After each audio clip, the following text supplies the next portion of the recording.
Supreme court ने उनके matter को टेकअप कर लिया कि सामान्यतः सुप्रीम कोर्ट अपने मैटर को रिवाइज करती नहीं है और रिव्यू पिटीशंस को भी स्टॉप नहीं करती है। तो इसमें भी कोर्ट कहीं न कहीं पर कंसीडर कर रही है कि दूसरी ये टीचरों की ही बड़ी जीत है। स्टेट जितने भी हैं वो दो पक्षी तरीके से ही सही पर कहीं न कहीं पर वह रिव्यू पिटीशन में भी आए हैं। सुप्रीम कोर्ट ने जिस प्रकार से हमारे मैटर को टेकअप किया है, हमारे मैटर को जिस तरीके से लिस्ट किया है, वह हमारे सबके लिए बड़ा खुशी का विषय है। नमस्कार, मैं आपके साथ भास्कर तिवारी। नवोदित भास्कर में आप सबका स्वागत है। टेट अनिवार्यता को लेकर के जिस तरीके से तमाम शिक्षकों की उम्मीदें इन दिनों सुप्रीम कोर्ट में लगी हुई हैं और शिक्षकों की इस बात की उम्मीद है कि जब सुनवाई होगी तो वकीलों के तरफ से जो दलील रखी जाएगी उससे उनको राहत मिले। तो इन विषयों को बहुत ही प्राथमिकता के साथ समझने के लिए और जिस तरीके से कयास ये लगाए जा रहे हैं कि जो छुट्टी वाले दिन बीतेंगे यानी कि 30 और 31 का, उसके बाद जब 2 तारीख आएगा यानी 2 अप्रैल, तो कम से कम इस मामले पर सुनवाई अच्छे तरीके से हो पाएगी और कम से कम शिक्षकों का पक्ष रखा जाएगा। इन विषयों को बारीकी से समझने के लिए हमारे साथ मौजूद हैं सुप्रीम कोर्ट के जाने माने वकील नरेंद्र मिश्रा जी। सर, आपका बहुत बहुत स्वागत है। और पहला प्रश्न यही है कि क्या 2 तारीख को अगर सुनवाई होती है, अभी कयासों में ही बात चल रही है, चूंकि फाइनल लिस्ट आनी अभी बाकी है, तो क्या शिक्षकों को राहत मिलेगी और कौन कौन से फैक्ट रखे जाएंगे? देखिए, मैं आप लोगों के माध्यम से बोलना चाहता हूं कि जिस प्रकार से टीचर अभी पूरी अनियमितता के आधार पर पूरी परेशानी में पूरे उलझे हुए तरीके से सारी चीजों को कर रहे थे, उन सारी चीजों में कहीं न कहीं पर अब यह स्पष्ट हो गया कि सुप्रीम कोर्ट ने उनके मैटर को टेकअप कर लिया। Point number 1। पॉइंट नंबर 2, जिस तरीके से टीचर अभी तक सबको पता है पूरे देश के लोगों को कि सामान्यतः सुप्रीम कोर्ट अपने मैटर को रिवाइज करती नहीं है और रिव्यू पिटीशंस को भी स्टॉप नहीं करती है। तो इसमें भी कोर्ट कहीं न कहीं पर कंसीडर कर रही है कि दूसरी ये टीचरों की ही बड़ी जीत है।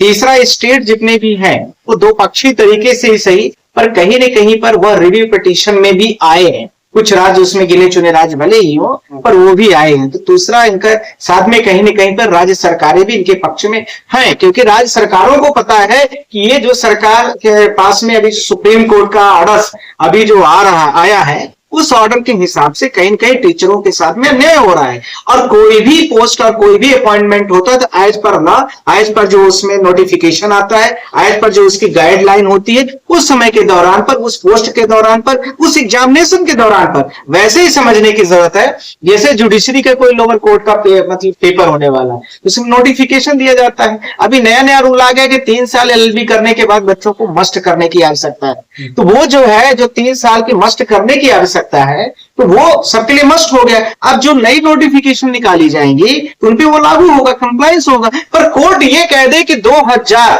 से पहले के जितने भी जजेस हैं, जितने चाहे कोई भी कोर्ट के हो, लोअर कोर्ट के हो, हाई कोर्ट के हो, सुप्रीम कोर्ट तो पहुंचे नहीं होंगे, लोअर कोर्ट हाई कोर्ट तक की बात कर रहा हूं, तो वहां सारे लोग अपने कहीं न कहीं पर उनपे भी ये सारी चीजें 3 साल का मिनिमम अनुभव लोअर कोर्ट के जजेस को भी और उसके साथ में हाई कोर्ट तक के जितने बीच के हैं सबको करना, फॉलो अप करना मस्ट हो जाएगा। तो इस दौरान पर हाई कोर्ट का जो जज बैठा होगा या डिस्ट्रिक्ट का जो जज बैठा होगा या एडिशनल सेशंस कोर्ट का जो ट्रायल का कोर्ट बैठा होगा, वो जाएगा सीधा वकील बनेगा पहले।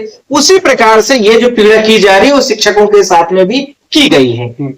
ये चौथी बात थी। 5वीं बात इसके साथ में, सुप्रीम कोर्ट ने जिस प्रकार से हमारे मैटर को टेकअप किया है, हमारे मैटर को जिस तरीके से लिस्ट किया है, वह हमारे सबके लिए बड़ा खुशी का विषय है। सामान्यतः मैं आप लोगों के माध्यम से कई बार बोला हूं कि supreme court SLP SC civil appeal होने के बाद, डिसाइड होने के बाद रीट पिटीशन को नहीं फॉलो अप करता है। तो मैंने कोर्ट को किसी तरीके से समझा बुझा करके आज सारी चीजों को किया भी है। हम सारे लोगों की तैयारियां भी हो गई है लगभग, और आज जितने भी लॉयर्स इस पिटीशन में हैं, हम लोगों की मीटिंगें थी अभी सुबह 11 बजे से, उसमें देश के सारे टॉप लॉयर्स हैं, उसमें शामिल है और उसमें हम लोग अच्छा करने वाले हैं। और देश के शिक्षकों के साथ में हम पहले भी खड़े हैं, आज भी खड़े हैं और कल भी खड़े हैं। और इसका यदि उदाहरण मुझे, यदि मेरी सरकारें उनके फेवर में नहीं होती हैं, यदि हमारा जो सुप्रीम कोर्ट है वो हमारे इनके फेवर में नहीं होता है, तो कहीं न कहीं जो ईरान का और इजराइल का युद्ध हो रहा है, तो ईरान एजुकेशन पावर के आधार पर ही इतनी बड़ी पॉलिसी से आज इतने बड़े यूएसए जो दुनिया की सबसे बड़ी कंट्री डेवलप्ड कंट्री मानी जाती थी,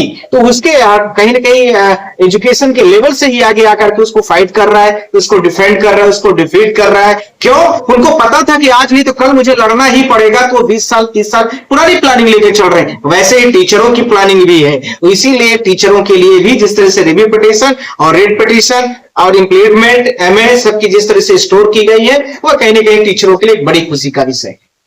बड़ी खुशी का विषय तो है, लेकिन सवाल है कि जो आपके तरफ से याचिकाएं दायर की गई हैं और जिस तरीके से आपने कहा कि रिट पिटीशन भी दायर की गई है, तो इन तमाम विषयों को लेकर के अब आगे कब तक सुनवाई हो सकती है और इसमें अब शिक्षकों के पक्ष को क्या क्या रखा जाएगा, क्योंकि बहुत सारे डेवलपमेंट हो भी चुके हैं। मैंने आपके माध्यम से और भी एक चीज को बोलना चाहता हूँ। पिटीशन जो लग चुकी है वो लग चुकी है, और उसके साथ में जो लोग नए आना चाहते हैं वो आते रहेंगे, क्लब होती रहेंगी, ये सब होता रहेगा। तीसरी बात, जो टीचर्स है मतलब बहुत सारे लोगों से मिले होंगे, बहुत सारे तरह के लॉयर्स होते हैं, और उसमें जो लॉयर्स जहां से जुड़े होंगे तो कुछ लोग एप्लीकेशन डाल देते हैं, कुछ लोग इम्प्लीमेंट फाइल करेंगे, कुछ लोग एमएफ फाइल करेंगे, ये सब चलता रहेगा। पर जो मास्टर पिटीशन होती है वो गिनी चुनी होंगी। कोर्ट जिसको मतलब पूरी तरीके से कंटेस्ट करेगा, पूरी तरीके से कोर्ट को लिस्ट करेगा, मैटरों में आएंगे, तो वो तो सामान्य तरीके से होंगी।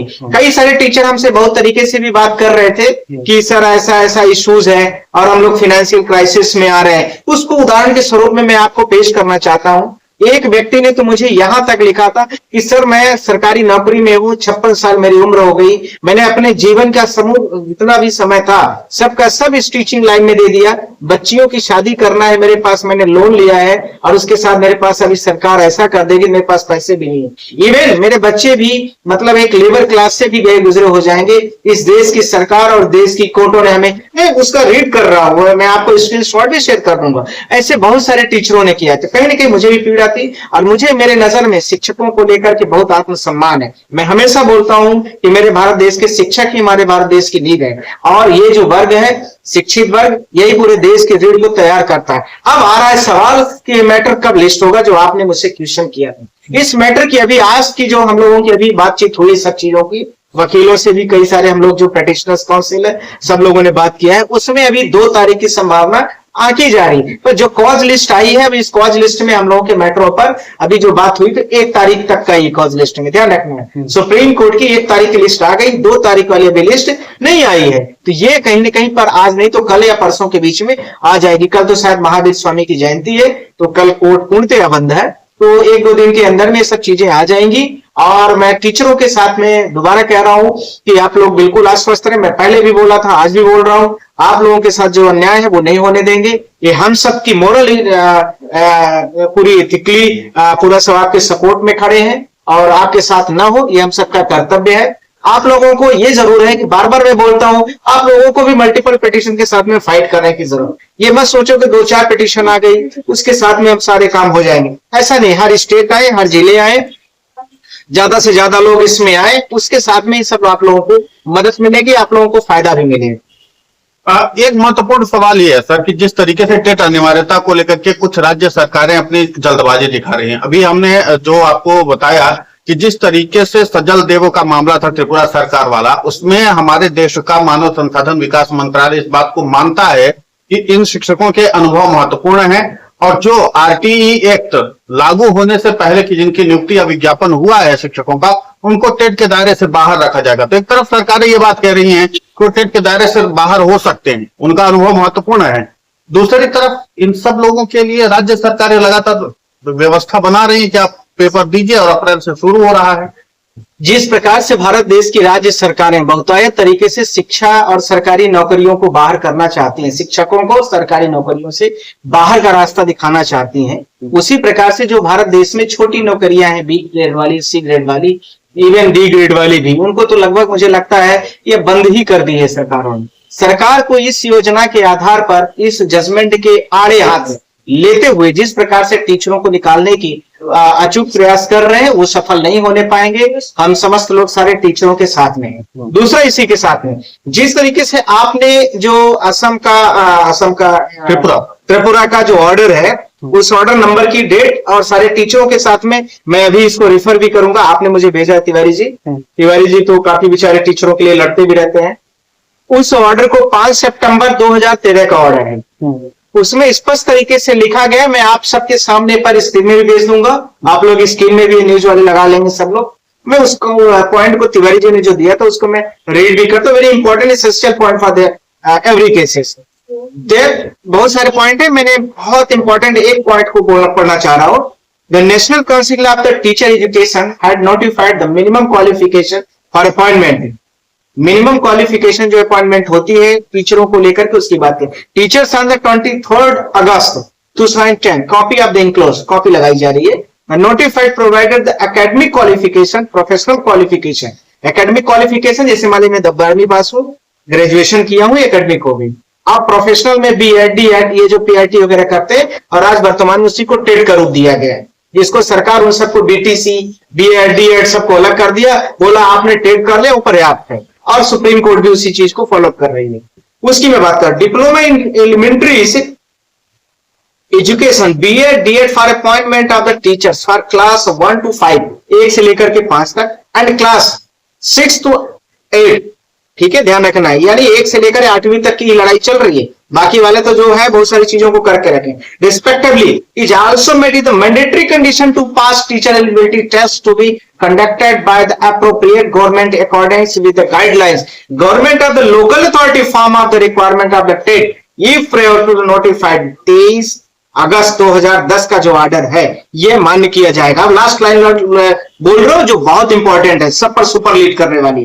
Therefore for the candidate who have to appointed, therefore फिर से पढ़ रहा, therefore for the candidate who have to appointed based on the advertisement, based on advertisement यानी जिसके आधार पर आपकी नौकरी दी गई है, जिस नोटिफिकेशन के आधार पर आपको सारी चीजें दिया गया है उस पर बात कर रहे हैं। Appointment based advertisement and selection process initial prior 23 August 2010 passing the TET is not required, अर्थात टेट की कोई भी रिक्वायरमेंट नहीं। तो फिर सुप्रीम कोर्ट के जज साहब ने, justice honourable justice Dipankar Datta साहब ने कहीं न कहीं पर मुझे लगता है भूल किया है, या सरकारें उसको बार बार गलत तरीके से इंटरप्रिटेट करके शिक्षकों के ऊपर पर नौबत ला दी। कहीं पर उनको कहती हैं कि आपको इसका प्रमोशन नहीं दिया जाएगा। मेरे पास बहुत सारे साउथ इंडियन लोगों का फोन आया है कि सर मेरे 1 साल 1.5 साल की नौकरी बची है और हमारा अपॉइंटमेंट जो है तो प्रमोशन नहीं हो रहा है, हम रिटायरमेंट के कगार में, हमारी पे स्केल बढ़ जाती, सब जगह रोक लगा। तो या तो सरकारें अपनी व्याख्याओं को गलत तरीके से ले लिया है या कोर्ट के जजमेंट में कहीं ना कहीं प्योरीफाई करने की जरूरत है, क्योरिफिकेशन करने की जरूरत है, रेक्टिफिकेशन करने की जरूरत है और डायरेक्शन करने की जरूरत है। तो वो भी तीनों चीजें हैं इसमें। तो यह कहीं ना कहीं सुनियोजित तरीके से राज्य सरकारें मल्टीपल फाइल भी फाइल कर रही है, दूसरा नोटिफिकेशन भी निकाल रही है कि आपको इस डेट के फॉर्म भरे जाएंगे, इस डेट में आपका एग्जामिनेशन होगा, इस डेट पर आपको जो है तो रिजल्ट डिक्लेयर होगा, फिर आप इसके बाद डिसाइड किए जाएंगे कि आप you are eligible for this exam post और नॉट। पर सवाल यह उठता है कि जो 10वीं 12वीं वाले टीचर होंगे, 10वीं 12वीं के जो मेरिट बेस पर टीचिंग कर रहे हैं उनके साथ क्या क्या है, वो फॉर्म ही नहीं भर पाएंगे। तो उनके लिए सरकार की क्या फॉर्म में गाइडलाइन है, या तो टेट का पूरा नाम गलत है या टेट को ग्रेजुएशन के बाद से जो लिया जाता था अब वो 10वीं बेस पर बनवाया जाएगा। तो ये सारी अनियमितता। तीसरा इसके साथ में मल्टीपल इतने सारे बच्चे एकाएक स्कूलें बंद होगी देश में, एक बड़ी तरह की अफरा तफरी होगी। 1 से लेकर 8वीं तक की जितनी स्कूलें सरकारी हैं, कहीं न कहीं जब टीचर इनकैपेबल हो जाएंगे और वो टीचर एलिजिबल नहीं रहेंगे, टेट एग्जाम नहीं दे पाएंगे, फॉर्म नहीं भर पाएंगे, तो फिर ये जो कोर्ट का जजमेंट का सी नंबर है कोर्ट का, सुप्रीम कोर्ट का, उसमें जिस तरीके से इस पर सारी चीजें लिखी गई हैं और उसमें यह बोला गया है कि पारा नंबर 216 और 219 के बीच में जो civil appeal number 1385/2025 Anjuman Nisar e Taleem trust versus the state of Maharashtra and others, तो ये तो मतलब रिजर्व के लिए आया हुआ था पर इसमें सबके लिए लागू कर दिया गया है। तो कहीं ना कहीं पर सरकारें भी इसी जजमेंट को आड़े हाथ लेते हुए अपना काम निकालना चाहती हैं। सरकार की जो टीचरों की नियुक्तियां कम है उसको भी बाइस करना चाहती हैं, नई नियुक्तियां नहीं करना चाहती हैं, इसलिए जिससे भारत देश के इतने सारे युवा जो इंटेलिजेंट है, भारत देश की एजुकेशन इतनी पावर है, इतना मैंडेटरी से इतने अच्छे अच्छे टीचर हैं, उनको बाहर करने का एक रास्ता निकाल रहे हैं। तो वो कहीं ना कहीं गलत है, उसके हम घोर विरोध में हैं और आप सबको मैंने आश्वस्त पहले भी किया था और स्पीच कर रहा हूं कि आप लोगों की नौकरी नहीं जाने पाएगी। हम सब आप लोगों के लिए खड़े हैं और लड़ेंगे और आप लोगों को न्याय भी दिलाएंगे। सर आप खड़े हैं, आप तो लड़ रहे हैं, प्रश्न भी यहीं से 2 खड़े हो रहे हैं। एक वर्ग है शिक्षकों का जो आंदोलन करने के लिए 4 अप्रैल को राष्ट्रीय राजधानी दिल्ली पहुंच रहा है, दूसरा शिक्षकों का वर्ग है जो अभी भी लगता है कि जो बाकी लोगों के फैसले आएंगे उसमें हम भी गुलगुले खा लेंगे, यानी गुलगुला कोई और बनाए और खाएंगे वो। तो यहां पर क्लेरिफिकेशन करने की जरूरत है कि आप लड़ेंगे तो आप कैसे लड़ेंगे जब जिनके लिए लड़ा जाना है वो अगर घर पर बैठे रहेंगे। दूसरी बात है कि जो आंदोलन करने आए हैं उनके लिए भी महत्वपूर्ण बात है। भारत देश की जो शिक्षक हैं उनको मुझे कुछ कहने की जरूरत नहीं, वो सब समझदार है। मुझे लगता है आपने इशारों इशारों में कह भी दिया है सबको, और सबको संकेत भी दे दिया है कि सब टीचरों को भी घर से निकल करके इस भारत देश में जो उनकी जॉब की व्यवस्था है उसकी कानूनी लड़ाई के लिए उनको भी सामने आना चाहिए। दूसरी बात, भारत देश का जो पुराना इतिहास कहता है कि ब्रिटिश गवर्नमेंट भारत देश में 250 साल तक कब्जा करके रखी।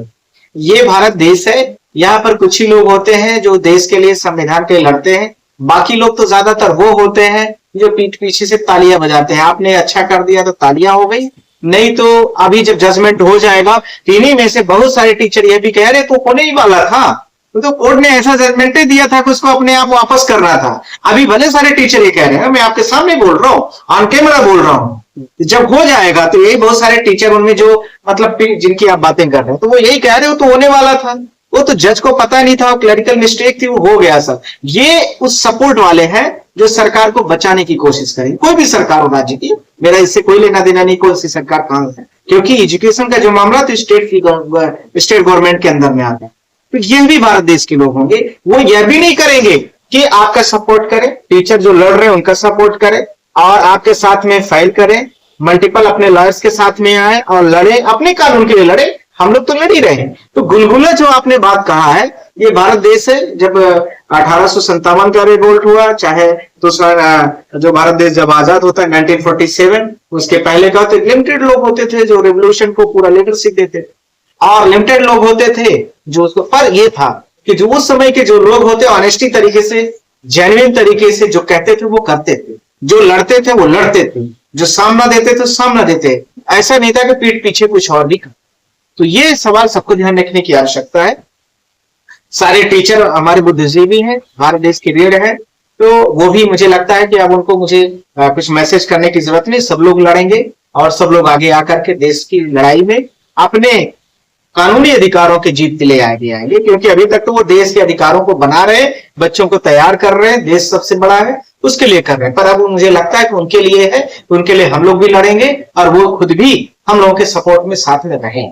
पिटीशन आएगी तभी तो हम लोग मल्टीपल चीजों में लड़ेंगे। तो इसमें स्टेट गवर्नमेंट, बहुत सारे लोगों ने मुझे फोन भी किया, भैया मैं तो सुबह पहुंचने वाला था, परसों ही पहुंच रहा हूँ, आज पहुंच रहा हूँ, कल पहुंच रहा हूँ, पता चला भैया पता नहीं कहाँ आए हैं कि नहीं आए कि गायब भी हो गए। तो ऐसा न करें, मैंने आपसे ये ऑनेस्टी बोला, मैंने बड़ी ईमानदारी से आप लोगों को केस को टेकअप कराया। मैं चीफ जस्टिस से बार बार मिल के कि लॉर्डशिप ये टीचरों का मामला है, आप खुद भी शिक्षक फैमिली से आए हैं तो कुछ करिए, आपके पिता भी संस्कृत के बड़े प्रोफेसर टीचर रहे हैं, तो ये सारी मैंने बार बार रिक्वेस्ट कर करके इस मैटर को टेकअप कराया है। तो ऐसा न करें, नहीं आना है या आना है अलग बातें हैं, तो जो काम करना है उसको करना है, कम से कम गुमराह नहीं करना है, क्योंकि आपके बिहाफ पर मैंने कोर्ट को बोल दिया है कि सर इतने सारे लोग इफेक्टेड हो रहे हैं, इतने सारे लोग आ रहे हैं, पता चला आप आना जाना नहीं है और आप झूठ बोल रहे हैं, तो कम से कम इतना तो नहीं होना चाहिए। मुझे लगता है कि इथिकली आप साउंड रहे। जी नहीं, बहुत महत्वपूर्ण बात आपने कही सर। और एक चीज ये कि जो आपने नंबर की सुविधा उपलब्ध कराई है उसका मुझे लगता है कि आगे आने वाले समय में शिक्षक लोग लाभ जरूर लेंगे। और जिस तरीके से इस पूरे विषय पर आपने प्रकाश डाला, जिस तरीके से शिक्षकों नंबर को लेकर के आपने तिवारी जी जो बोला है, नंबर हमको नहीं देना चाहिए, पर आपने बोल करके दिलाया है, इसका इंश्योरेंस आपका ध्यान रखना है। हाँ, तो मैंने इसलिए किया कि चूंकि इस पर महत्वपूर्ण बात होगी, अगर शिक्षकों को लगता है कि कानूनी तौर पर और उनको कुछ करना है वो आपसे संपर्क कर सकते हैं, तो वो इसका फायदा वो लोग ले सकते हैं। और आपने बहुत अच्छा किया कि हम लोगों के लिए परमिशन दी। तो तमाम विषयों पर आपने सर प्रकाश डाला और जिस तरीके से सारी सुविधाएं उपलब्ध कराई उसके लिए आपका बहुत बहुत शुक्रिया, बहुत बहुत आभार। थैंक यू, आप सबको शुक्रिया।